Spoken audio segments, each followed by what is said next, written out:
Good morning, Facebook, YouTube, Twitter, and Google+.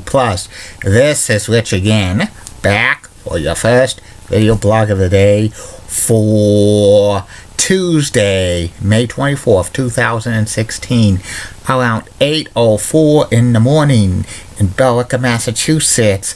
It's cloudy out right now, some rain showers, and it's going to be in the 60s today, maybe a peak of sun, but beginning tomorrow, lots of heat and humidity and warm time. Yeah, summer's coming early, 80s and 90s. Everybody's happy about that. It took a couple of weeks, but it's coming tomorrow. Some news to report. It's happy Bermuda Day. Also, it's National Patriots Day in Quebec, Canada. And some sports news to report. The Toronto Raptors beat the Cleveland Cavaliers by the score of 105-99 to even the series at 2 games apiece.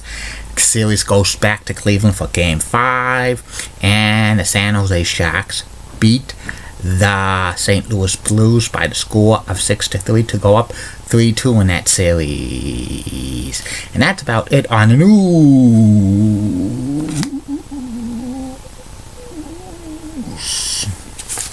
My first video blog subject of the day is about my review of Starrcade 1992. This was battlebowl, the lethal lottery for WCW, and it had some other matches, and it was held at the Omni in Atlanta, Georgia. And calling the action were good old JR Jim Ross and Jesse the Body Ventura. They had one dark match before the pay-per-view. It was Brad Armstrong beating Shanghai Pierce, who eventually became Henry O'Godwin. Brad Armstrong wins with a side Russian leg sweep. And these are the matches that happened in pay-per-view. The first Battle Bowl match was Heavy Metal Van Hammer and Dan Spivey, Dangerous Dan Spivey, who became Will and Mercy in the WWE, facing off against Johnny B. Bad and Cactus Jack. Bang bang! And this match was about 6-7 minutes. Ending had Johnny B. Bad and Cactus Jack argue, and Van Hammer rolls up Johnny B. Bad for the 1, 2, 3. So Van Hammer and Danny Spivey head to Battle Bowl for the chance of the Battle Bowl ring. The second Battle Bowl match was Big Van Vader. It's time. It's Vader time. And the natural Dustin Rhodes. Big Van Vader was with his manager, Harley Race, the 7-time former NWA World Champion, facing off against the Barbarian and Kensuke Sagasaki. This was about a 6-7 minute match. Ending had Kensuke Sagasaki accidentally clothesline Barbarian, and Dustin Rhodes takes the advantage and pins the Barbarian 1, 2, 3. Afterwards, Vader congratulates Dustin Rhodes on the victory and then attacks him. But Vader and Dustin Rhodes head to Battle Bowl. Then the next match was Barry Windham teaming up with the Great Muta, facing off against Flying Brian Pillman and Two Cold Scorpio. Barry Windham and Brian Pillman were a tag team, and they were on opposite ends on Battle Bowl, the lethal lottery, because this is a random draw. And Windham and Pillman fought a little while, and the ending had Barry Windham give the DDT to Two Cold Scorpio, and the Great Muta pins him 1, 2, 3. And the final Battle Bowl match was the WCW franchise Sting facing off against Dr. Death Steve Williams. No, he teaming with Dr. Death Steve Williams to face off against Eric Watts and Houston Thunder Liger. This was about a 14-minute match, highly competitive. Ending had Sting Eric Watts. And afterwards, Dr. Death and Sting shook hands, so they advanced to Battle Bowl. And afterwards, the next match was Masahiro Chono facing off against the Great Muta for the NWA World Title. Masahiro Chono was the defending NWA World Title champion, and the Great Muta was the IWGP champion, which is the New Japan Championship, but that title was not on the line. Very exciting match. This was action back and forth. These were the best two Japanese wrestlers on the planet at that time. Ending had Chono put the Great Muta in the STF, and the Great Muta just tapped out.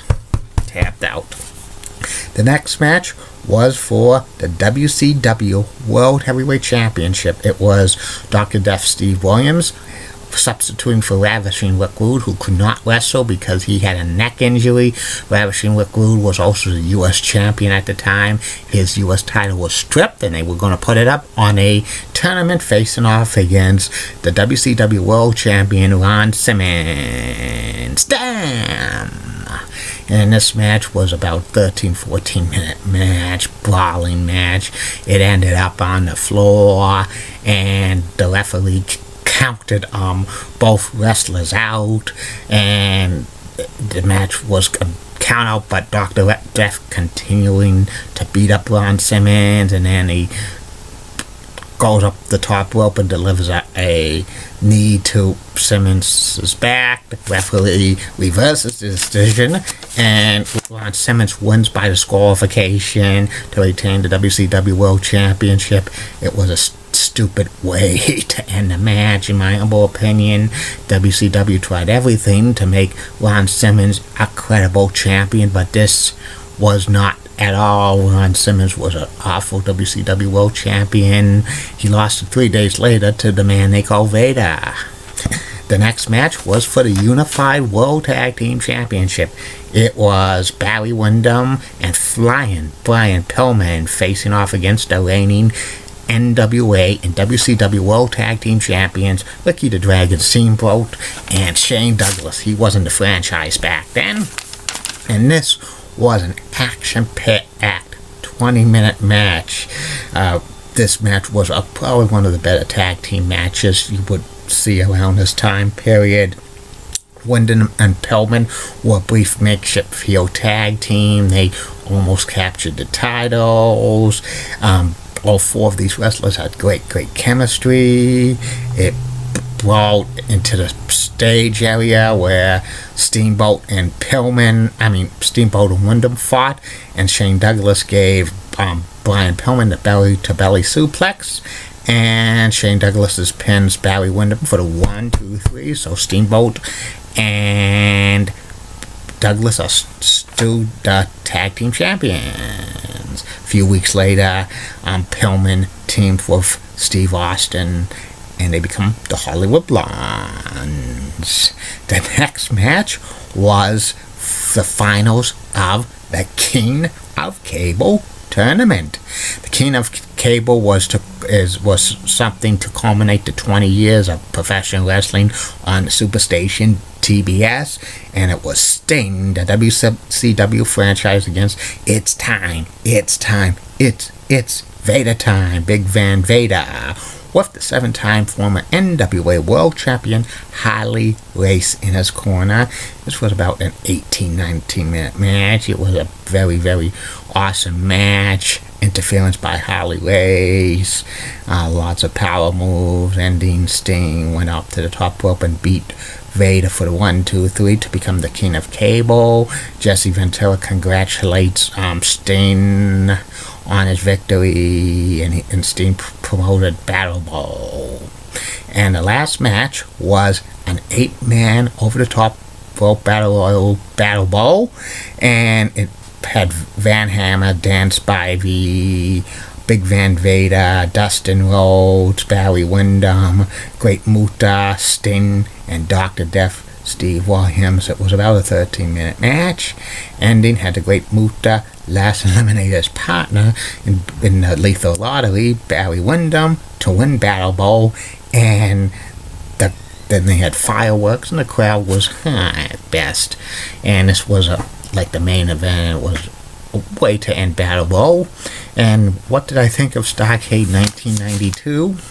I think it was average at best. The Battle Bowl concept only had 16 WCW wrestlers instead of 40, which that kind of trimmed it down, because Starrcade is usually where the biggest pay-per-view of WCW year, where all the feuds culminated. And some of the solid matches, especially the tag team match and NWA World Title match and Unified Tag Team Title match were solid. The World Championship match between Ron Simmons and Dr. Death was awful. It would have been better if Rick Rude didn't get injured. I think Rick Rude was slated to win the WCW World Title at Starrcade 1992. And this was the last WCW pay-per-view that good old JR Jim Ross called before he left for the WWE. Tomorrow will be my review of Starrcade in 1993, 10 years in the making, and the main event is going to be for the WCW World Title, Ric Flair against Vader. Ric Flair's career's on the line. It's out at Charlotte, North Carolina. That's Ric Flair country. Pinehurst, Massachusetts is John Moscone country.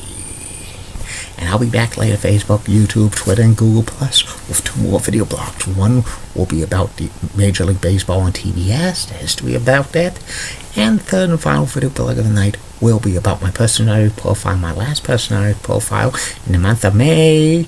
It will be about former NHL player, Hockey Hall of Famer Clark Gillies. Keep calm, everybody. I'm a truly funny guy. Molly Roseblood of WCCO.